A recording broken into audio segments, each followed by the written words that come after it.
Hey there, it's your boy Foxy, back for more relationship stories. The lifestyle she wants is all I have to offer. Original post. For context, my 42 male, wife 38 female is a stay-at-home wife by her choice of our two kids 1 and 4 years old. I used to work full-time in a large hospital in our town as an attending oncologist, but due to her needs at home, I have since cut my clinic time in half and make up for the break in my in-person work via telehealth. It's not uncommon my patients get to see my kids as they are meeting bomb from time to time, but admittingly, it's nice to see the smile these unplanned moments bring to both my kids and patients' faces. We by no means have a lack of active support. Both our parents are available and willing to help watch our kids. My income is enough that my wife, if she felt that we needed it, could hire a nanny part or full-time or live-in. And since I shuffled my clinic and worked with colleagues to make it work, I am available almost all but 6 or so hours a day. And even so, during those 6 hours, I frequently step away to make sure my wife and whomever else is helping watch our kids are taken care of. I know she has postpartum depression. She had it with our first, another time with a child she miscarried, and now with our second. I've offered help in all forms, but she reiterates the fact that she just doesn't want to talk to either a stranger or someone who is my friend telling me everything behind her back, because all doctors do that, right? So rather than argue, I try to do my best and make it work for everyone. It's not easy, but it's the best solution for an unavoidable scenario. 3 weeks ago, when I found out via a colleague who frequents the same Facebook mothers group as my wife, that according to her vent post, I as a husband and father, if it wasn't for the lifestyle my husband can provide for me, I would have left by now. He provides no support at home, has no clue how to raise kids and is useless AF. Workaholic who doesn't prioritize me or my kids. And my favorites can easily be replaced. Been talking to my ex, getting some good D on the side and more to come. My husband is so dumb he didn't even notice I've been sneaking money away from our account. All I could do was laugh in disbelief. Equally as so at all the other mothers who cheered her on and encouraged her to get that D-sis, take everything he has. After a weekend of sulking and then bringing it to her attention, and the failed attempt to play it off as a joke, explain, cover, lie about the post and its context as I found proof to everything she said in her post, she expressed that she thinks we need to start from back at the beginning and fall in love again. Long story short, my attorney has taken the past 2 weeks to look at my case, and according to him and his partners, they have enough to present to prevent a lot of the damage she thinks she can cause with the pending divorce via her story and deleting of that post.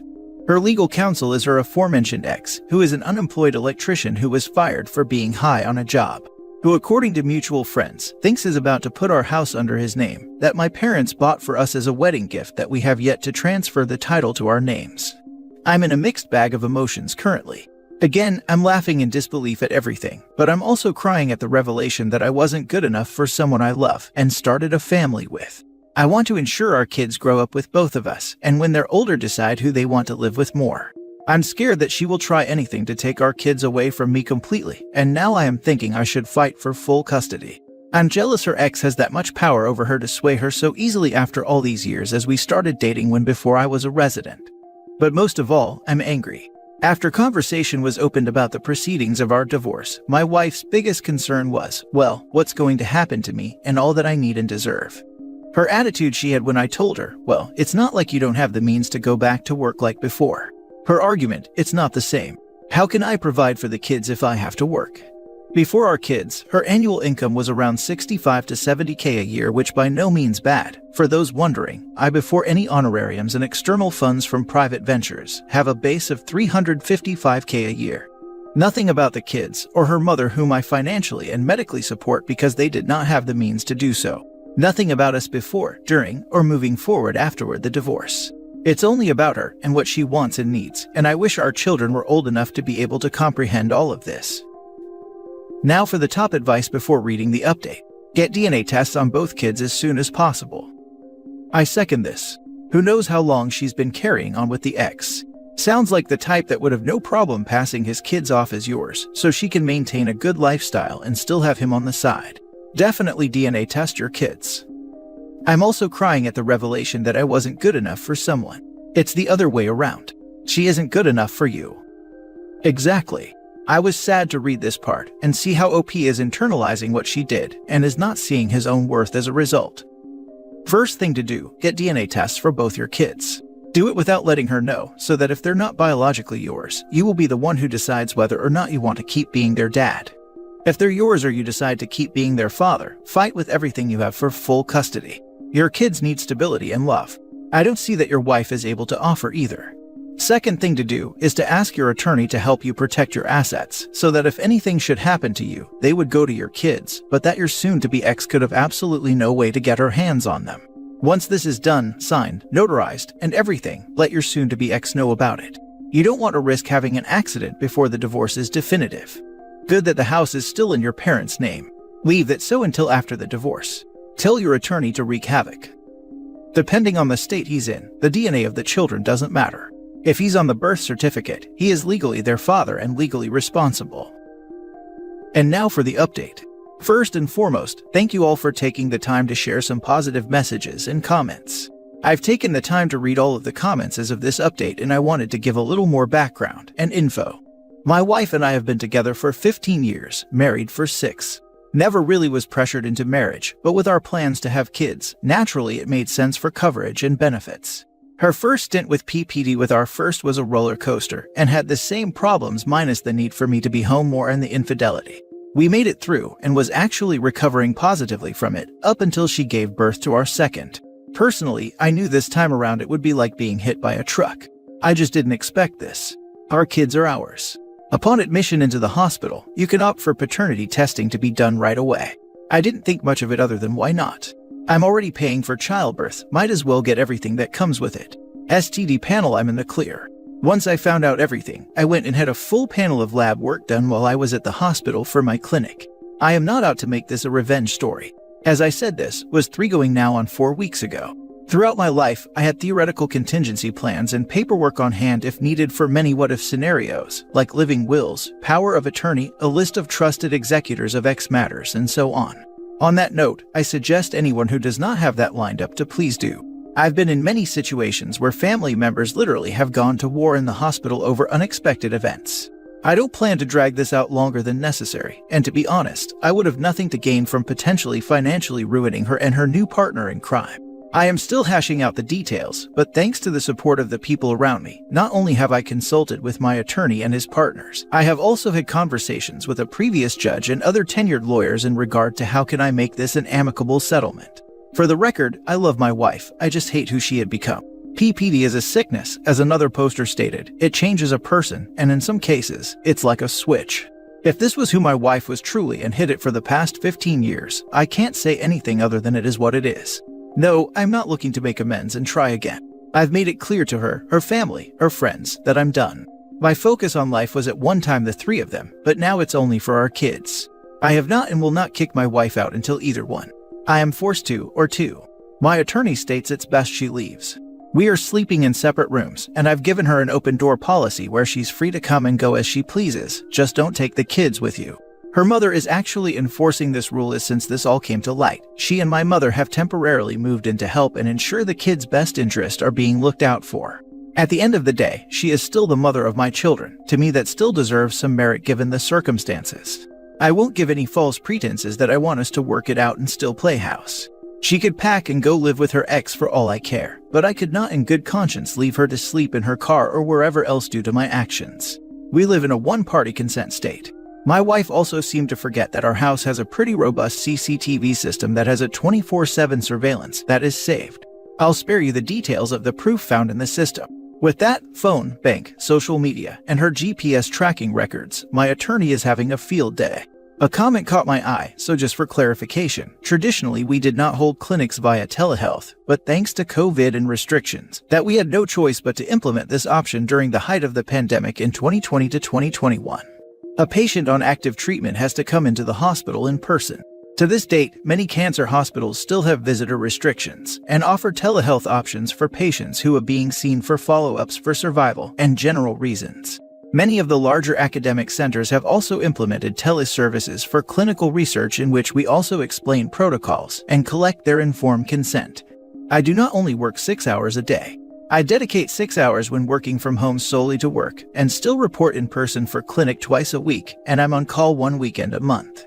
My apologies if there is a delay in updating. More than likely I will later do so again this week, given my schedule and meeting with everyone regarding my next moves. Thank you all again for taking the time to read and comment if you did. I hope each and every one of you have a great rest of the week. Just venting. Last story. I asked my wife for a break after she called me a good-for-nothing drunk. I have been with my wife for 5 years, married for 3. When we met, I told her about how I was a newly recovering alcoholic. I had been sober for 2 months when we met, and that if she wanted to leave, she could. She said no, and our relationship bloomed. She was there for me during the good times and the bad. Whenever I wanted to drink, I would think about how it would implode our relationship, and now I'm proud to say I haven't drank for 5 years. During Christmas, I got a gift from a coworker who didn't know I was in recovery, which was a bottle of alcohol. I thanked him while saying, "Thanks, but I'm actually a recovering alcoholic, but I appreciate the gesture." I placed it on a shelf in my office so that whenever I saw it, it would remind me of how far I've come. Last week, my wife and her sister, who had come to stay for a few days, were in the living room when I got home. My wife was upset, and her sis was consoling her. Obviously, my first thought was, is she okay? My wife looked at me and took out the bottle that had been in my office. However, the thing was half empty. She asked me how long I'd relapsed for. I told her not since 5 years ago. She wouldn't believe me. She said that her sister said she saw me drinking with her own 2 eyes, and that she was right, that I was a good-for-nothing drunk and I always would be. The word stung. I couldn't believe my wife, who I'd loved for 5 years, would say that. So I just quietly got my stuff and started to walk out the door. It took everything in me not to cry, and I'll admit I was pretty shaken up. As soon as I sat in the car, the tears started coming. I went to the bar to forget about it. I almost drank but decided not to, as it would prove what she said about me. I left and went to my mother's house. She believed me and welcomed me in, and I've been staying here for the week, working and trying to not think about my wife. Today she called me, crying, and said she was so sorry for not believing me. Apparently her sister was the alcoholic, and when my wife had found the bottle, she put the blame on me. That day my wife had found her drinking the rest and kicked her out. Have to say I was glad. She then asked me if we could forget this happened. I said no, that it was too painful, and that I wanted to take a break to see if I wanted to forgive her. She got angry and hung up. So there it is. I'm sitting here in my old room at my mother's house, with no house and no wife. I can't believe that's where I am right now. I'm still thinking about things and just thought I'd share. Got any advice? Now for the advice. She's been waiting long time to break that one out, huh? Yeah, no one just pulls that phrase out of thin air. Yup. Sounds like she's waiting to let it rip. Lots of bad signs here. That she believed her alcoholic sister over her alcoholic husband. That she has been holding on to this judgmental resentment for OP's prior alcoholism, despite the fact that she had never even been around him drinking. That she thought she could just blow it off and OP would forget about it. And that she's angry that he didn't. Obviously there's more to the story, always is. But from what you've described here, your wife sounds self-centered and mean OP. She has no right to be angry at you. She needs to earn your trust if she wants to make this work, not vice versa. Although if you can't go back regardless, I totally understand. I support you either way, and I'm very proud you've remained alcohol-free this whole time. Congratulations on staying sober for 5 years. That is an accomplishment that you should be proud of, and I am so sorry that this happened to you. I am glad that you stayed strong and didn't take that drink at the bar. You are not a good-for-nothing drunk. Your wife was extremely disrespectful to you when she accused you of drinking, and again when she hung up on you. She has no right to be angry with you as you are the injured party. You have every right to take some time to get yourself together after being blindsided like that.